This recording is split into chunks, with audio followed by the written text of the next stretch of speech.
Subscribe to our channel, press the bell icon and never miss an update from Latestly.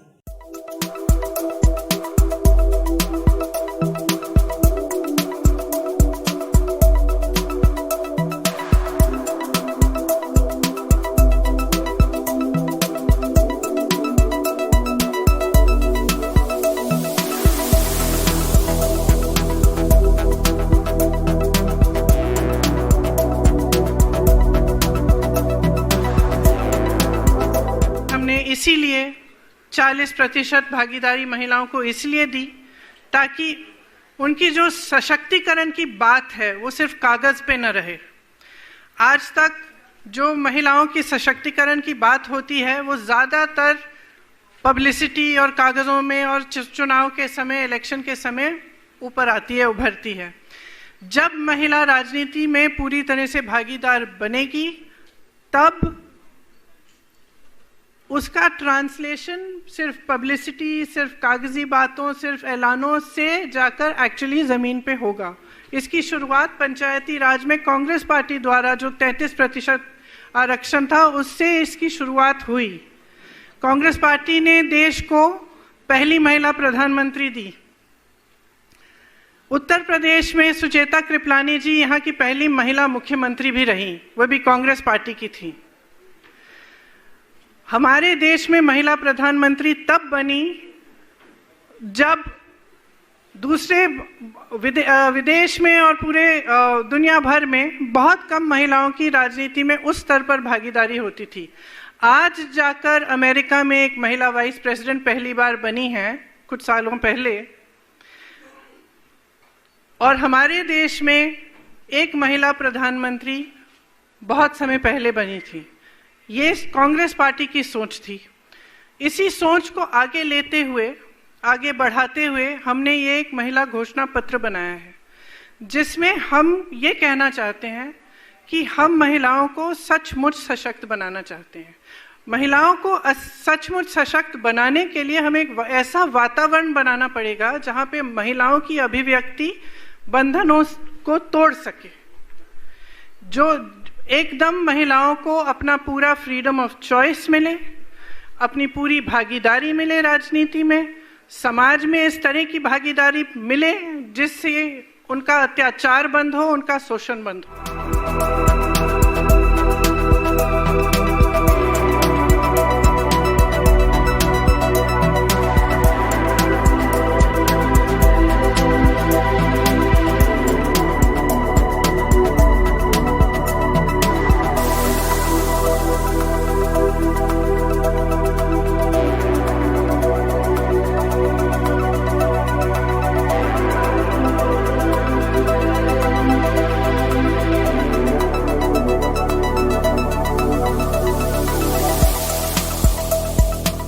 हमने इसमें घोषणा पत्र में ये घोषणा की है कि नए सरकारी पदों में आरक्षण प्रावधानों के अनुसार 40% महिलाओं को नियुक्ति होगी। इसका मतलब है कि जो हमने घोषणा की कि हम 20 लाख रोजगार दिलवाएंगे, उसमें से 8 लाख रोजगार महिलाओं के लिए होंगे। 50% तक महिलाओं को नौकरी देने वाले व्यवसायों को कर में छूट और सहायता मिलेगी। महिलाओं द्वारा संचालित छोटे व्यवसायों को सस्ता ऋणों और टैक्स रिफंड हेतु फंड मिलेंगे। कामकाजी महिलाओं के लिए 25 शहरों में सुरक्षित और नवीनतम सुविधाओं वाले छात्रावास बनाए जाएंगे उनके लिए। ग्रामीण और कुटीर क्षेत्र में महिलाओं का सशक्तिकरण होना चाहिए। उसके लिए आंगनबाड़ी कार्यकर्ताओं और आशा बहुओं के लिए 10,000 रुपये का न्यूनतम मानदेय मिलेगा। सहायता समूह को 4% इंटरेस्ट रेट पर ऋण, मनरेगा में महिलाओं को प्राथमिकता, 40% कार्यों में आरक्षण मिलेगा। राज्य में राशन की 50% दुकानों का प्रबंध और संचालन महिलाओं द्वारा किया जाएगा।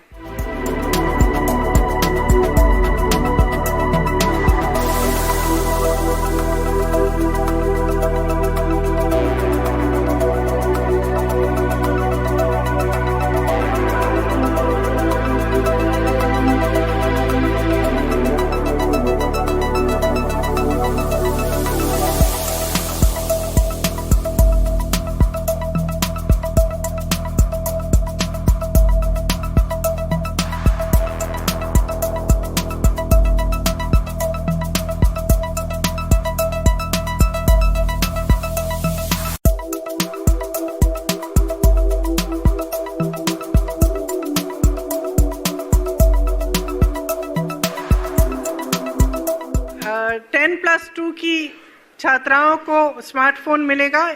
जैसे मैं कह रही थी, ऑनलाइन शिक्षा में सुविधा मिलती है और सुरक्षा के लिए भी ये बहुत महत्वपूर्ण बन गया है। इसी तरह से स्नातक में जो नामांकित प्रत्येक लड़कियों को स्कूटी मिलेगी।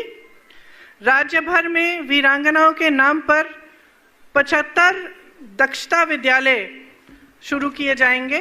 ये हर जिले में होंगे। इसमें महिलाओं को दक्षता के लिए प्रशिक्षण और तरह तरह की ऐसी चीजें सिखाई जाएंगी जिससे वे सशक्त बन पाएं। महिलाओं पर केंद्रित विशेष रोजगार की एक्सचेंज बनाई जाएगी। राज्य भर में महिलाओं द्वारा प्रबंधित और संचालित संध्या विद्यालय भी होंगे। खासतौर से ये जो अर्बन सेंटर्स हैं और शहरों में हैं, ये यहाँ लगवाए जाएंगे जहाँ पर महिलाएं शाम को आकर पढ़ाई कर सकेंगी और इनके लिए जो सुरक्षा की सुविधाएं हैं उनको हम अच्छी तरह से बनवाएंगे। आपको शायद पता होगा कि कोरोना के कारण माध्यमिक स्तर की 1 करोड़ छात्राओं ने शिक्षा छोड़ी यूपी में।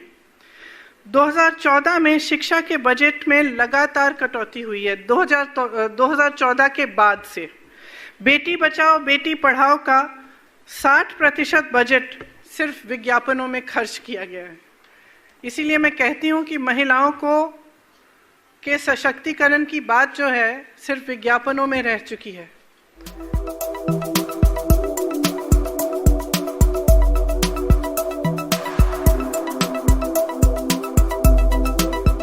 घरेलू क्षेत्र में मान्यता और सशक्तिकरण के लिए आप सब जानते होंगे, एनएसएस रिपोर्ट में ये आया है कि भारतीय महिलाएं अवैतनिक घरेलू कामों में 5 घंटे हर रोज कम से कम काम करती हैं और इसके साथ साथ भारतीय पुरुष अवैतनिक घरेलू कामों में सिर्फ 1.5 घंटा प्रतिदिन करते हैं। तो ये बहुत इम्बैलेंस है, समाज में भी है। राज्य भर में सरकारी बसों में महिलाओं के लिए हम मुफ्त यात्रा दिलवाना चाहते हैं। महिलाओं को हर साल 3 गैस सिलेंडर मुफ्त मिलेंगे। प्रत्येक बुजुर्ग महिला और विधवा को 1000 रुपए का मासिक पेंशन मिलेगा। प्रत्येक ग्राम पंचायत में महिला चौपाल का निर्माण किया जाएगा और गरीब परिवारों को मुफ्त इंटरनेट दिया जाएगा। महिलाओं के लिए निजी क्षेत्र या अंतर्राष्ट्रीय विद्यालयों के साथ साझेदारी में 10 विश्व स्तरीय आवासीय खेल अकादमी महिलाओं के लिए हम बनवाएंगे। परिवार में पैदा होने वाली प्रत्येक बालिका के लिए एक एफडी सावधि जमा बनवाई जाएगी। घरेलू हिंसा और नशे से निपटने के लिए प्रशिक्षित सामाजिक कार्यकर्ता की नई योजना बनेगी, जिससे जिन महिलाओं को घरेलू हिंसा का सामना करना पड़ता है उन्हें समर्थन मिले। उनके लिए एक पॉइंट हो जहां वो जा सकती हैं, मदद मांग सकती हैं, जहां पे दूसरी महिलाएं उनको ठीक तरह से समझा सकती हैं और जो उनके हक हैं उनसे अवगत कर सकती हैं और उनके जो अधिकार हैं और जो लीगल टर्म्स हैं। सुरक्षा के लिए मुझे कहने की ज़रूरत ही नहीं है, शायद सबको मालूम है कि उत्तर प्रदेश में महिलाओं की सुरक्षा की क्या हालात है। यहाँ पे एक ऐसा दिन नहीं बीतता जहाँ कोई महिला मेरे पास आती है और मुझे कहती है कि उसके साथ कितना अत्याचार हुआ है और कितना शोषण हुआ है। एक दिन नहीं बीतता, हर रोज कोई ना कोई आके कहता है कि मेरे साथ ये हुआ है। न प्रशासन से मदद मिल रही है, न पुलिस से मिल रही है। और अधिकतर केसेस में हमने देखा है कि प्रशासन और पुलिस मदद अपराधियों की करती है, क्योंकि अपराधी ज्यादातर सत्ताधारी होता है या फिर जो सत्ता में है उनके साथ उनका कोई रिलेशनशिप होता है या उनकी जान पहचान के होते हैं। तो हमने बार बार ये देखा है। तो हम चाहते हैं कि महिला सुरक्षा के लिए कुछ ऐसे स्टेप्स लिए जाएं जिससे ये चीजें, इनमें सख्ती आए। उसके लिए पुलिस बल में 25% महिलाओं को नौकरियां देने का हमने घोषणा की है और हर थाने में महिला कांस्टेबल होनी चाहिए। बलात्कार जैसे अपराध की शिकायत के 10 दिन में यदि अत्याचार अधिनियम की धारा 4 का पालन न हो तो अधिकारी के निलंबन का एक कानून बनाया जाएगा।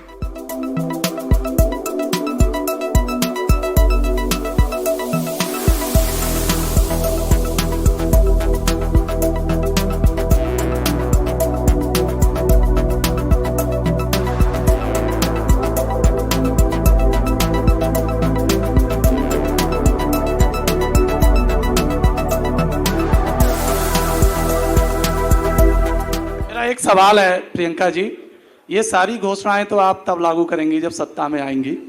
योगी जी कह रहे हैं कि इस बार जो है मंदिरों में जा रहे हैं विपक्ष के नेता, तिलक लगा रहे हैं, और इस बार अगर हमारी सरकार बन गई तो ये सारे जो नेता हैं विपक्ष के, ये कार सेवा करते हुए नजर आएंगे मंदिरों के बाहर। तो इस पर आपका क्या कहना है? इस संदर्भ में मैं सिर्फ एक चीज कहना चाहती हूँ कि योगी जी को क्या मालूम कि मैं कहाँ जाती हूँ, कौन से मंदिर में जाती हूँ और कब से जा रही हूँ। उनको ये मालूम है कि मैं 14 साल की उम्र से मैं व्रत रखती थी। उनको क्या मालूम? क्या वो सर्टिफिकेट देंगे मुझे अपने धर्म का या जो मेरी आस्था है उसका? मुझे उनकी प्रमाण पत्र की कोई जरूरत नहीं है। जो मेरी आस्था है वो मेरी आस्था है।